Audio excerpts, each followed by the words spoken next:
Hello friends, the movie box channel पे आपका स्वागत है। आज हम एक्स्ट्रॉर्डनरी मूवी की स्टोरी सुनेंगे।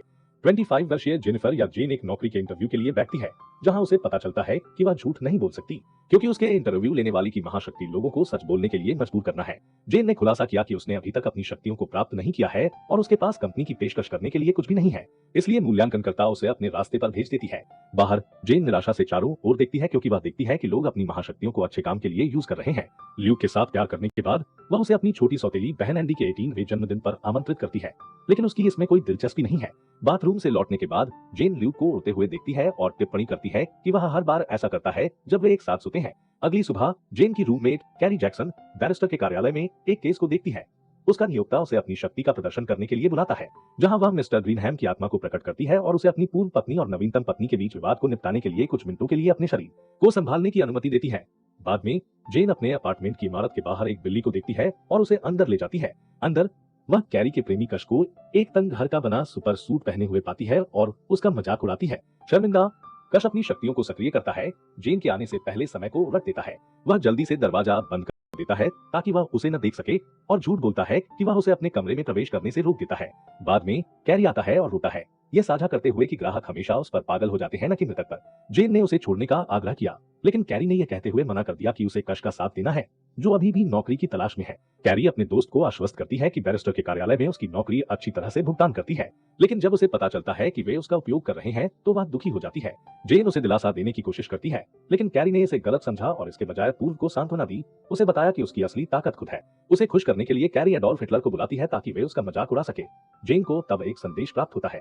जेन गॉर्डन से मिलने के लिए एक डिनर पर जाती है, जो बिना दस्ताने के उससे हाथ मिलाने से मना कर देता है, क्योंकि वह अपने स्पर्श से लोगों को चरमोत्कर्ष पर ला सकता है। गॉर्डन स्वीकार करते हैं कि उन्हें अपने पिता के 60वें जन्मदिन के दौरान पता चला, जब उनके पिता ने एक फुटबॉल मैच में उनके खिलाफ जीत हासिल करने के बाद उनसे हाथ मिलाने के लिए कहा। कहीं और कश और कैरी पिज्जा पार्लर में है। जब कश ने नोटिस किया कि उसकी प्रेमिका अपनी ऊंची एड़ी के जूते में संघर्ष कर रही है, वह उसे अपने जूते प्रदान करता है और इसके बजाय अपने मोजे में घूमने का फैसला करता है। अचानक एक अदृश्य आदमी कैरी का फोन पकड़ लेता है, उसके पर्स की मांग करता है। कश अपना बटुआ उस पर फेंकता है और कैरी को पकड़ लेता है ताकि वे बच सके। जेन और गॉर्डन अपनी जगह पर वापस जाते हैं, लेकिन गॉर्डन इस बात पर अड़ा है कि वह उसे छूते समय अपने दस्ताने का इस्तेमाल करेगा। यह साबित करना चाहता है कि वह अपनी शक्तियों के बिना एक महिला को खुश कर सकता है। मिनट बीतते हैं और ऊब चुकी जेन इसे खत्म करने के लिए अपने चरमोत्कर्ष का नाटक करती है। थोड़ी देर बाद गॉर्डन यह सुनिश्चित करने के लिए उनके बीच तकियों का एक गुच्छा रखता है कि वह उसे कहीं स्पर्श न कर ले। बाद में उस रात कश एक सतर्क व्यक्ति बनने की इच्छा रखता है, क्योंकि उसने पहले चोर से लड़ने के उत्साह को महसूस किया था। हालांकि कैरी इस विचार के प्रति उत्साही से कम है, क्योंकि यह एक आकर्षक पेशा नहीं है, लेकिन कश अपनी योजना पर दृढ़ दिखता है। अगली सुबह जेन गॉर्डन को छूने वाली है जब बिल्ली उसके बगल में कूद जाती है। सबसे पहले वह इसे दूर भगाने की कोशिश करती है, लेकिन अंत में वह बिल्ली को गॉर्डन को टैप करने की अनुमति देती है। गॉर्डन तब बिल्ली की चीख से जाग जाता है और चला जाता है। दावा करता है कि उनका रिश्ता काम नहीं करेगा, जिससे जेन निराश हो गई कि वह उसे छूने में सक्षम नहीं थी। बाद में जेन, कैरी और कश नाश्ता करते हैं, जबकि वे बिल्ली के लिए संभावित नामों पर विचार मंथन करते हैं और एक अजीब लेकिन भद्दा नाम तय करते हैं। यह महसूस करते हुए कि वह काम के लिए 3 घंटे लेट है, जेन कश को समय वापस करने का आदेश देती है। कश ने दावा किया कि वह समय को वापस नहीं कर सकता है, यह तर्क देते हुए कि उसकी शक्तियों की सीमा है। इसलिए जेन 1 घंटे के लिए सहमत है ताकि वह कम से कम कुछ दोपहर का भोजन कर सके। जेन एक बॉल गाउन पहनकर अपनी नौकरी पर आती है, क्योंकि वह पार्टी हैमलेट नामक कॉस्ट्यूम फॉर रेंट स्टोर में काम करती है। वह अपने सहकर्मी टिम से एंडी की पार्टी के लिए गुब्बारे फुलाने के लिए कहती है, जब स्टोर मैनेजर एंजेला, जिसकी महाशक्ति है कि वह 56 साल की होने के बावजूद युवा दिखती है, पहुंचती है और गुब्बारों के बारे में पूछती है। जेन बताती है कि वे उसकी सौतेली बहन के जन्मदिन के लिए है और उसके सहयोगियों ने 18 साल के होने की शिकायत की। काश उन्हें कभी उनकी शक्तियां नहीं मिलती। बाद में टैक्सी में चालक, जिसके पास दूरदर्शिता का उपहार है, जेन को यह बताने वाला है कि वह कैसे मरने वाली है, लेकिन वह नहीं सुनने का फैसला करती है। हैरान जेन और सवाल पूछने की कोशिश करती है। जब उसके पिता उसे कॉल करते हैं, उसे एक चुटकुला सुनाने के बाद उसके पिता ने उसे प्रतिस्पर्धी स्वभाव के साथ एंडी की रात खराब नहीं करने का निर्देश दिया और उसे अपनी मां को उसके लिए बधाई देने के लिए कहा।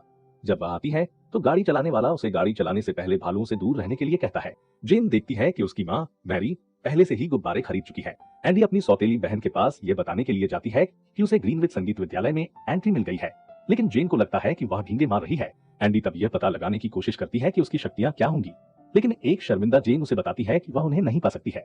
दोनों तब जेन की शक्तियों की कमी के बारे में बहस करते हैं, जब मैरी बाद वाले को अपने टैबलेट के साथ मदद करने के लिए कहती है। जेन को आश्चर्य होता है कि प्रौद्योगिकी को नियंत्रित करने की क्षमता वाला कोई व्यक्ति इसे कैसे नहीं समझ सकता। मैरी का साथी यान उनके साथ जुड़ जाता है और भावनाओं को महसूस करने की अपनी शक्तियों का उपयोग करके उन्हें शांत करने की कोशिश करता है। अपने जन्मदिन की मोमबत्तियां बुझाने के बाद एंडी अपनी शक्तियों के प्रकट होने की प्रतीक्षा करती है, लेकिन जब वे प्रकट नहीं होती हैं तो निराश हो जाती है।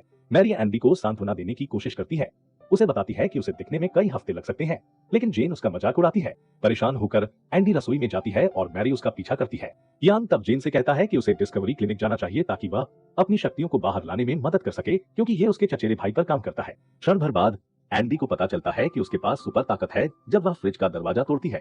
जैसे ही एंडी अपनी शक्तियों से अपने मेहमानों का मनोरंजन करती है, जेन शराब की बोतल के साथ चली जाती है। वह फिर ल्यूक से एक टेक्स्ट प्राप्त करती है और जल्दी से अपने अपार्टमेंट में जाती है। जेन एक महिला की आवाज सुनती है और अपने अपार्टमेंट के अंदर अपना रास्ता बनाती है, जहां वह ओलिविया को देखती है। जेन का मानना है कि वह सुंदर रहने के लिए अपनी शक्तियों का उपयोग करती है, लेकिन ओलिविया कहती है कि वह शायद ही कभी अपनी शक्तियों का उपयोग करती है, जिसका अर्थ है कि वह हमेशा सुंदर रही है।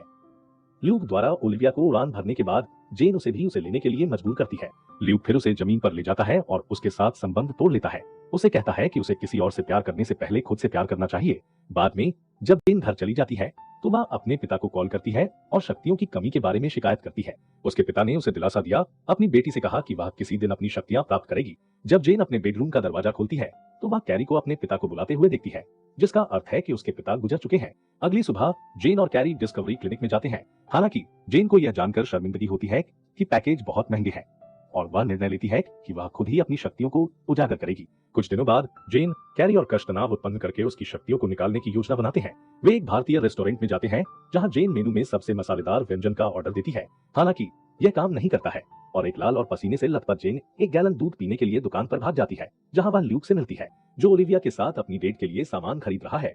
वह उसके रूप रंग को लेकर चिंतित हो जाता है, लेकिन जेन उसे झाड़ देती है और मिल्क पीने के लिए भागती है। हालांकि मालिक का कहना है कि उसे पहले गैलन खरीदना होगा और जेन को पता चलता है कि वह उसे सुरक्षा कैमरे के फीड पर देख सकती है। अगले दिन कैरी और कश जेन के साथ उसके कार्यस्थल पर जाते हैं, जहां कश अपने सतर्कता समूह के लिए पोशाकें चुनता है। एंजेला उनके पास जाती है और जानती है कि वे जेन को उसकी शक्ति खोजने में मदद कर रहे हैं। एंजेला तब साझा करती है कि उसने अपनी क्षमता का पता तब लगाया जब उसने अपने पति को किसी अन्य महिला के साथ सोते हुए पकड़ा और इस बात से सहमत है कि तनाव इसे प्रेरित करने में मदद कर सकता है। जैसे ही एंजेला निकलती है, कैरी के पास एक विचार आता है। बाद में कैरी जेन को डेंटिस्ट के पास ले जाती है। कैरी जेन को अंदर खींच लेती है और उसे शांत करती है। कुछ मिनट बाद जेन ऑफिस जाती है, जहां उसे अशुभ संगीत बजता हुआ सुनाई देता है। दंत चिकित्सक जेन को सूचित करती है कि उसकी शक्ति लोगों को उसके चारों ओर अपना स्वयं का साउंड ट्रैक उत्पन्न करवाना है। घर पर कश एक विज्ञापन एजेंसी को अपने निगरानी समूह के लिए एक बिलबोर्ड लगाने के लिए कहता है। इस बीच बिल्ली अचानक एक आदमी में बदल जाती है और सीधा चलने के लिए संघर्ष करती है।